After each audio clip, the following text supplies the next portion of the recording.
Chapter 2.2 प्रबंध के वैज्ञानिक सिद्धांत।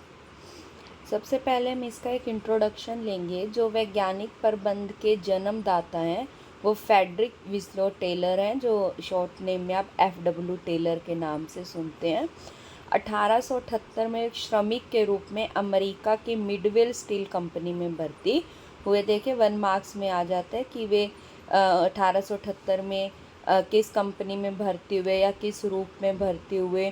तो आपको ध्यान रखना है 1878 में श्रमिक के रूप में अमेरिका की मिडवेल स्टील कंपनी में भर्ती हुए। 6 वर्ष में ही वे इसी कंपनी में ही मतलब अमेरिका मिडवेल स्टील कंपनी में ही इंजीनियर के पद पर पहुंच गए। 1903 में उनका एक शोध पत्र रिसर्च पेपर आया शॉप मैनेजमेंट के नाम से। ये बहुत इम्पोर्टेंट है, 1 मार्क्स में कई बार आता है कि FW टेलर के शोध पत्र का रिसर्च पेपर का नाम बताए तो क्या है, शॉप मैनेजमेंट के नाम से प्रकाशित हुआ। और जो 1911 में उन्होंने प्रिंसिपल ऑफ साइंटिफिक मैनेजमेंट नामक एक पुस्तक लिखी जिसमें उन्होंने सारे प्रिंसिपल्स दिए।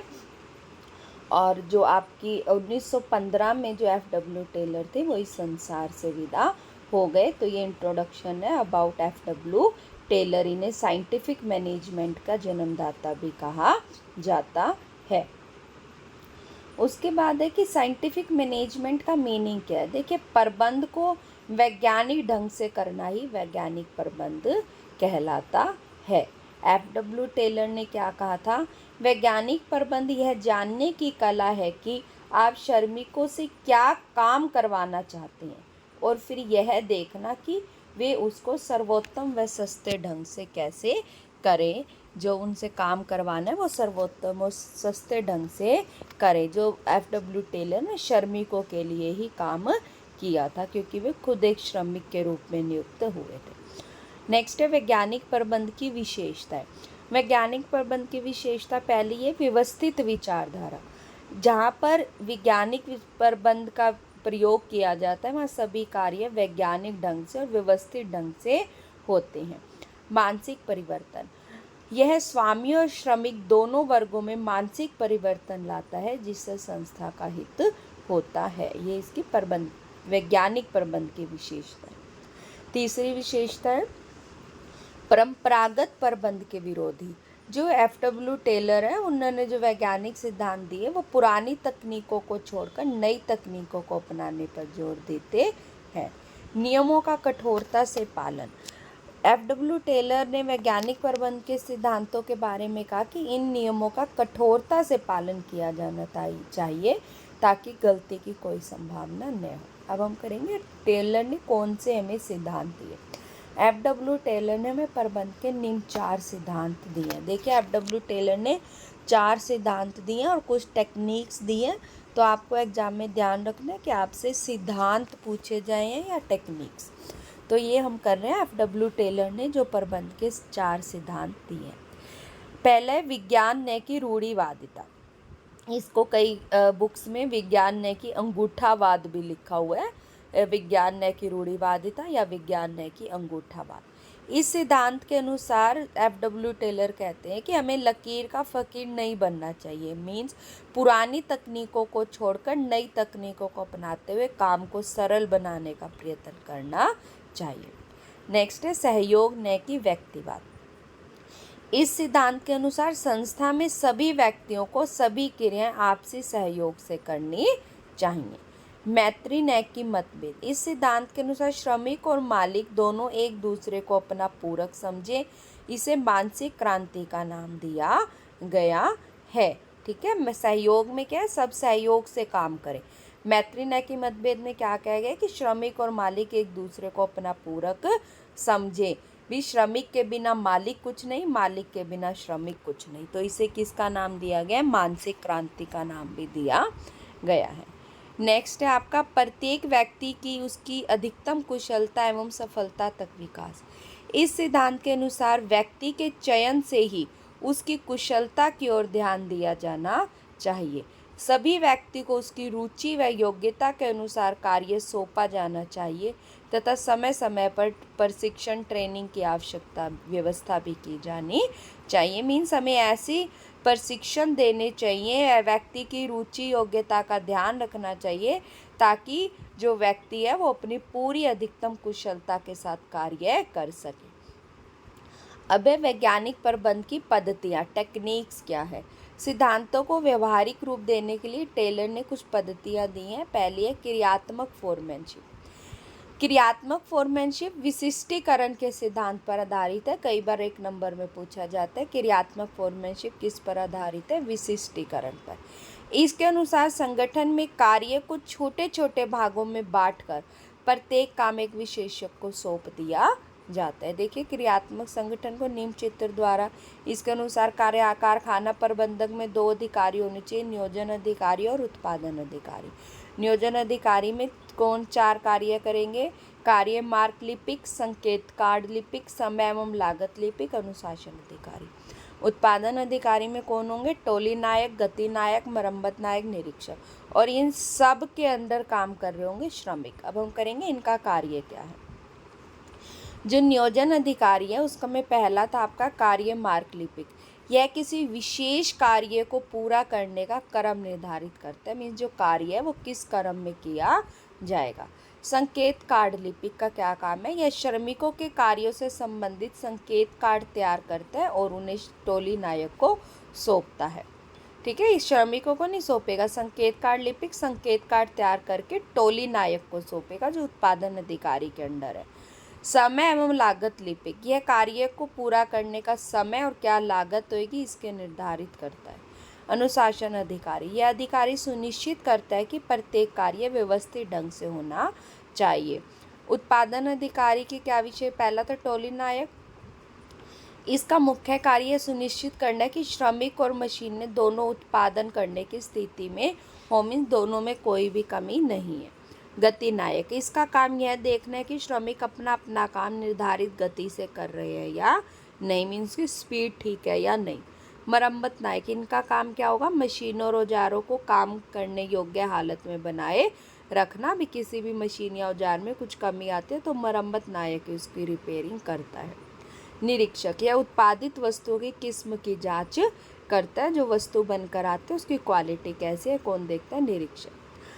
दूसरी टेक्निक है कार्य का परिमापीकरण। इसका अभिप्राय है पूर्ण सोच विचार के बाद विभिन्न क्रियाओं के संबंध में परिमाप निर्धारित करने से है। परिमाप निर्धारित करने का मतलब क्या है कि एक श्रमिक एक दिन में कितना काम अवश्य करेगा, और यह निर्धारित करने से पहले पूरा सोच विचार किया जाता है।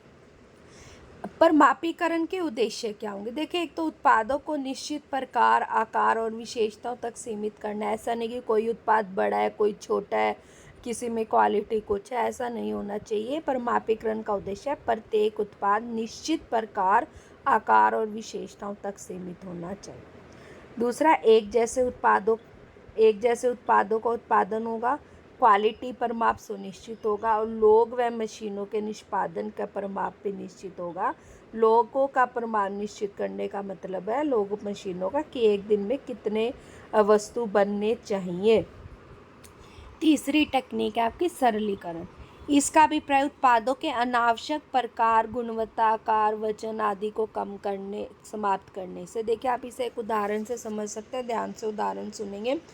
जैसे आप अब देखते हो कि जो आप शर्ट लेते हैं, कोई भी कमीज लेते हैं, नॉर्मली उसका साइज़ कैसे आता है, 38, 40, 40 के बाद 42, 42 के बाद 44। देखिए ऐसा नहीं होता 38, 38.1, 38.2, 38.3, क्योंकि ऐसा करने से तो इतनी ज़्यादा प्रकार की वस्तुएं बन जाएंगी कि जिनको संभालना मुश्किल हो जाएगा। इसलिए वो सरलीकरण में इसको सरल बनाते हैं कि वह उत्पादों के अनावश्यक प्रकार, क्वालिटी, आकार, वजन को समाप्त करना है। मीन्स लिमिटेड टाइप्स की आपको वस्तु बनानी है। जैसे 100 ग्राम के पैकेट के बाद सीधा आपको 200 ग्राम या 250 ग्राम का मिलेगा, उसके बाद 500 ग्राम का मिलेगा, फिर 1 किलो का मिलेगा। तो ये होता है वजन आदि या आकार को परिमापित करना, सरलीकरण करना। सरलीकरण का उद्देश्य क्या है, मशीनों के प्रयोग में मितव्ययता लाना, कि इनका काम मशीनों का प्रयोग अच्छे से हो पाए।